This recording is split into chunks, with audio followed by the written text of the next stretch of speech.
Presiden Rusia Vladimir Putin mengumumkan rencana perubahan doktrin nuklir Rusia. Rusia diduga sudah mulai jengah dengan Ukraina dan Sekutu Barat dalam perang yang telah berlangsung selama 2 tahun ini. Ancaman Rusia kali ini seolah menjadi alarm peringatan bagi Barat dan Amerika Serikat yang telah memasok senjata untuk Ukraina.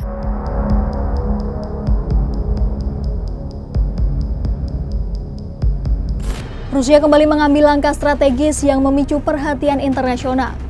Kali ini Rusia berniat mengubah doktrin militernya yang memberi kelonggaran lebih besar terkait penggunaan senjata nuklir. Perubahan ini membuat dunia bertanya-tanya, apakah Rusia tengah mempersiapkan diri untuk konflik berskala besar? Lantas, akankah perubahan doktrin memicu perang nuklir di dunia? Bersama saya Hanindya Lestari, inilah Brigade episode perubahan doktrin militer Rusia.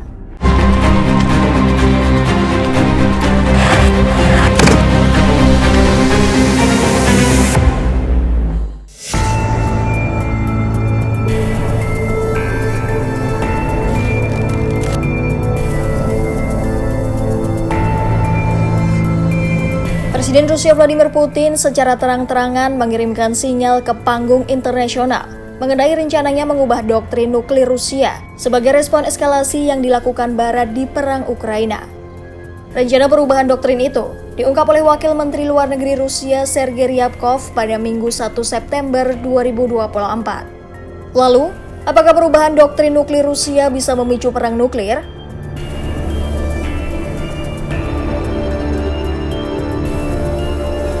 Doktrin nuklir Rusia yang berlaku saat ini ditetapkan dengan dekret Putin pada 2020.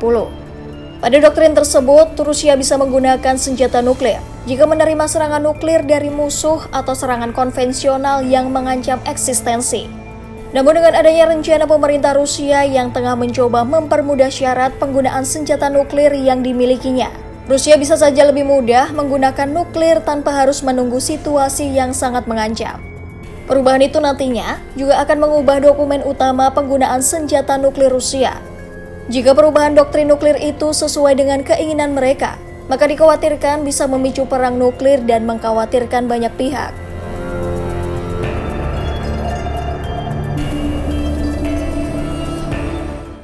Putin telah beberapa kali menyatakan ancamannya soal penggunaan senjata nuklir, salah satunya pada Juni 2024 lalu. Ancaman penggunaan senjata nuklir oleh Rusia itu terjadi karena dalam beberapa waktu terakhir serangan terhadap wilayah teritorialnya semakin masif. Pasokan persenjataan dari Barat termasuk dari anggota NATO, khususnya Amerika Serikat yang terus mengalirkan bantuan ke Ukraina, juga membuat ancaman terhadap Rusia semakin besar. Selain persenjataan, sejumlah negara Barat juga menyodorkan jet tempur F-16 untuk membantu Angkatan Udara Ukraina menghadapi jet-jet tempur Rusia.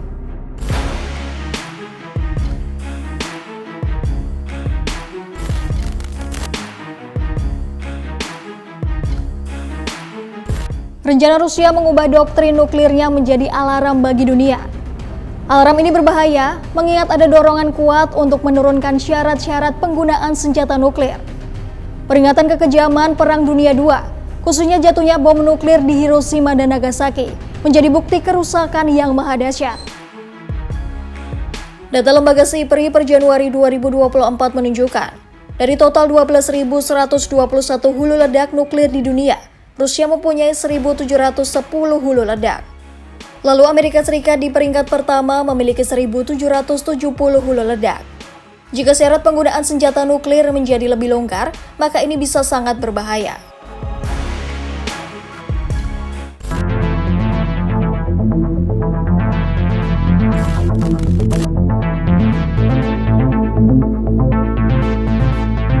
Rusia terus melakukan serangan ke Ukraina. Namun pada saat yang sama, Putin tiba-tiba menunjukkan kesiapan untuk berunding dengan syarat.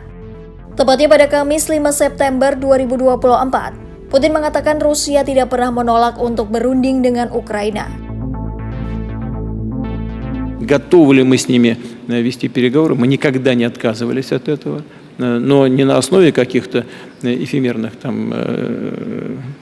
требований, а на основе тех документов, которые были согласованы и фактически парафированы в Стамбуле.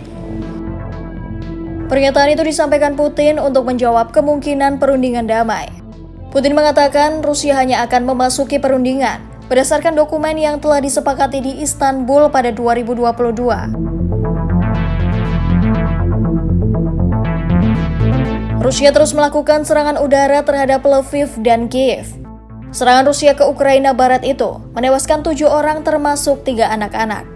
Atas serangan tersebut, Polandia yang merupakan anggota NATO mengerahkan pesawat saat Rusia melancarkan serangan udara terhadap kota Lviv di Ukraina Barat dekat perbatasannya. Pesawat Polandia dan sekutu dikerahkan pada Selasa 3 September malam saat Rusia melancarkan serangan besar terhadap Lviv. Serangan-serangan Rusia yang semakin masif ini juga terjadi di Ukraina Timur. Pada Rabu 4 September 2024, Rusia mengatakan bahwa pasukannya berhasil merebut lagi desa Karlivka. Karlivka merupakan sebuah desa yang terletak sekitar 30 km dari pusat logistik utama Pokrov yang masih diduduki Ukraina. Presiden Ukraina Volodymyr Zelensky kemudian mengecam gempuran di Lviv ini. Zelensky menyebut ini adalah serangan teroris Rusia di kota-kota Ukraina.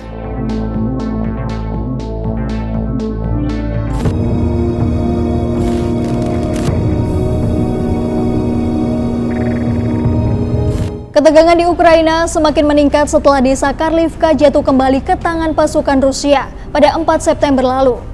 Pengambil alihan ini menandai perubahan signifikan dalam pertempuran di wilayah tersebut.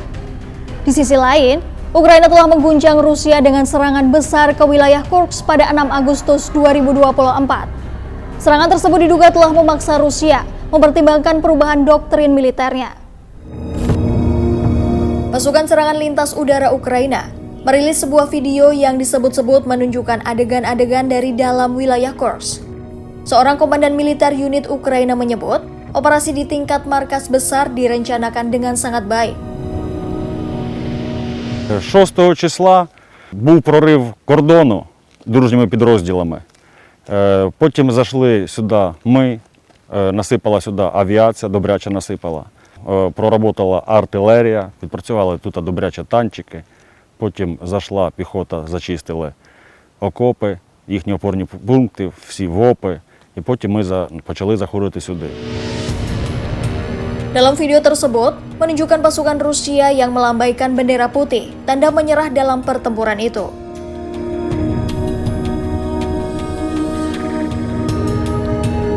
Lalu pada 6 September 2024, pasukan Ukraina dilaporkan meluncurkan serangan mengejutkan ke dalam wilayah Rusia, tepatnya di Oblast. Serangan ini bersamaan dengan pertempuran di wilayah Kursk yang terjadi hingga Kamis 8 September 2024. Ukraina mengirimkan ratusan pasukan untuk menyerang Kursk. Serangan personil itu ditunjang oleh operasi kendaraan tempur berlapis baja, artileri, dan drone. Pasukan Ukraina dilaporkan berhasil merebut 3 desa di Kursk dan mengepung Sudza, kota tempat stasiun yang selama ini memompa gas alam Rusia ke Uni Eropa. Sejumlah pengamat menduga serangan Ukraina ke Kursk berniat untuk mengganggu sistem energi Rusia. Serangan itu juga dinilai sebagai balasan Ukraina atas aksi Rusia yang kerap menyerang fasilitas di Ukraina.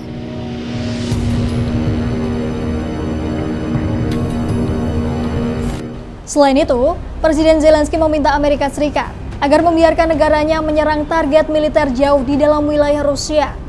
Hal ini disampaikan Zelensky setelah perwakilannya bertemu dengan pejabat senior AS di Washington pada Sabtu 31 Agustus 2024. Amerika Serikat telah memberikan bantuan militer kepada Ukraina lebih dari 50 miliar dolar AS sejak 2022. Namun AS juga membatasi penggunaan senjatanya di tanah Ukraina dan operasi lintas batas yang bersifat defensif. Zelensky mengatakan bom udara yang dipandu telah menewaskan 6 orang dan melukai 97 orang di Kharkiv pada Jumat 30 Agustus lalu.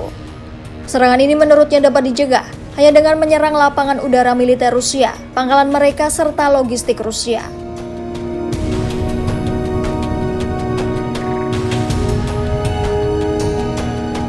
Ancaman penggunaan senjata nuklir Rusia nampaknya menjadi alarm bahaya bagi Barat dan Ukraina untuk tidak bermain api. Semakin Ukraina menekan Rusia, maka semakin besar pula langkah yang akan diambil Moskwa. Sebagai negara pemilik senjata nuklir terbanyak, ancaman Rusia tak bisa diabaikan. Lantas akankah Rusia benar-benar mengubah doktrin nuklirnya? Dan langkah apa yang akan diambil oleh Ukraina dan sekutunya? Saya Hanindi Alestari pamit undur diri, sampai jumpa di Brigade episode selanjutnya.